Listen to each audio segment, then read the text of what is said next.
Доброго дня! Вітаємо вас на каналі Клуб Бостон. Мене звати Павло. Сьогодні я вам розкажу про сучкоріз від компанії Bellota під номером 3580-75. Нагадую, усі підписники нашого каналу за промокодом 2021 отримують 5% знижку на інструмент для обрізки саду. Вкажіть цей код при оформленні замовлення або продиктуйте його менеджеру по телефону. Також обов'язково вкажіть ваше ім'я на YouTube. Тому підписуйтесь на наш канал, вмикайте дзвіночок та ставте лайк цьому відео. Цей сучкоріз позиціонується Bellota як сучкоріз професійної лінійки. На руків'ї, як і на інших таких самих сучкорізах, в них вказано ProLine. Але, як на мою суб'єктивну думку, цей сучкоріз все ж таки не дотягує до професійних сучкорізів, таких як Felco, таких як ARS, таких як Löwe, таких як Stafford. За рахунок, перш за все, певних конструктивних нюансів і елементів, які не дозволяють бути йому професійним, скажімо так. Плюс, звичайно, цього сучкорізу порівняно з конкурентами, це його ціна. Він все ж таки відсотків на 20-30 дешевший порівняно з професійними сучкорізами від інших брендів. Цей сучкоріз має довжину 75 см. Належить цей сучкоріз до обвідних сучкорізів і має досить велику голову з великим вигином як леза, так і контрлеза. Вага цього сучкорізу 1186 грам. Якщо порівняти його з молодшою моделлю 3578, то відмінність в ньому лише в самій голові. Тобто є молодша модель 3578 і старша модель оця. Різниця в даному випадку виключно в розмірі самої голови. Якщо молодший сучкоріз призначений за заявкою виробника для обрізки гілок 35 мм, і він в дійсності виконує цю роботу, тобто в дійсності 35-мм гілку він спокійно може захопити і обрізати, при тому ручки цілком нормально справляються з цією роботою, то старша модель, в якої виробник заявляє діаметр обрізки 50 мм, в дійсності навіть 45-мм гілкою справляється з труднощами. Я би категорично рекомендував гнатися за тими діаметрами розкриття, про які говорять виробники, і ні в якому разі не пробував би цим сучкорізом різати регулярно гілки діаметром 45-50 мм. Все ж таки 35-40 мм – це є потолок для цього сучкорізу. Руків'я в нього такі самі, як і в молодшій моделі, і при обрізці грубшої гілки, якщо голова ще теоретично витримає, то руків'я однозначно не витримають. Коли обрізаєш таку гілку більшого діаметру, відчутно прогинаються ручки.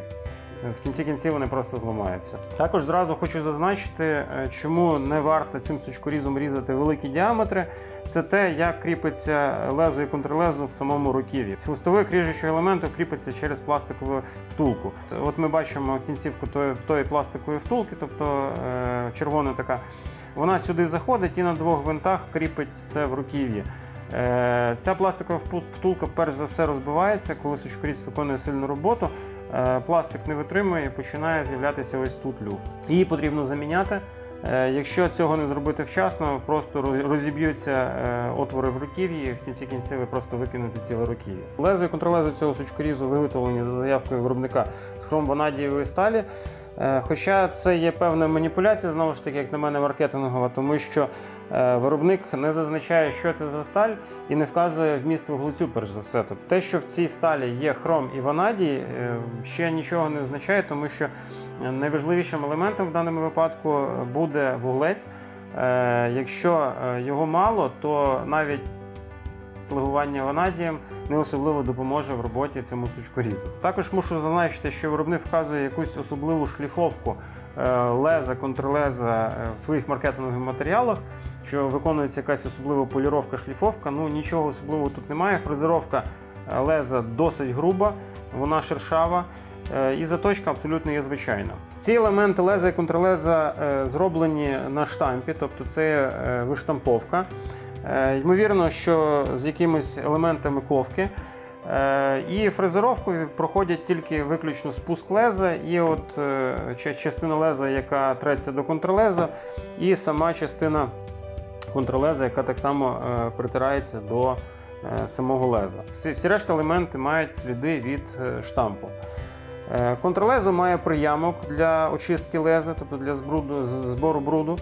Це є добре, тобто цей сучкоріз, в принципі, краще значно, ніж простіші моделі, які цього проямку не мають. Осьовий вузол виконаний за фірмовою технологією Белоти, він є запатентований. Є втулка, в яку входить осьовий гвинт, і гвинт вкручений в розрізну гайку, яка затягує цю гайку і не дозволяє їй розкручуватись. Тобто ця гайка фіксує намертво осьовий гвинт. Руків'я сучкоріза є овальні, алюмінієві, овального такого профілю. В першій частині руків'я знаходиться амортизатор. Амортизатори досить великі і досить добре амортизують під час роботи. Вони знаходяться в пластикових таких обоймах. Обойми ці приклепані до руків'я, а всередину вставлений великий резиновий амортизатор. На кінці ручки, так само як і на інших сучкорізах Белоти, є резинова така накладка. Вони є дуже комфортні в утриманні, на кінцівці є розширення певне.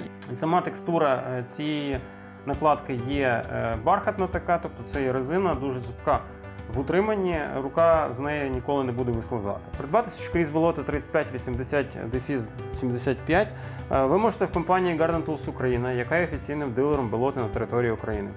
Також ви це можете зробити в мережі садових центрів Клуб Рослин і в нашому інтернет-магазині. Дякую за увагу!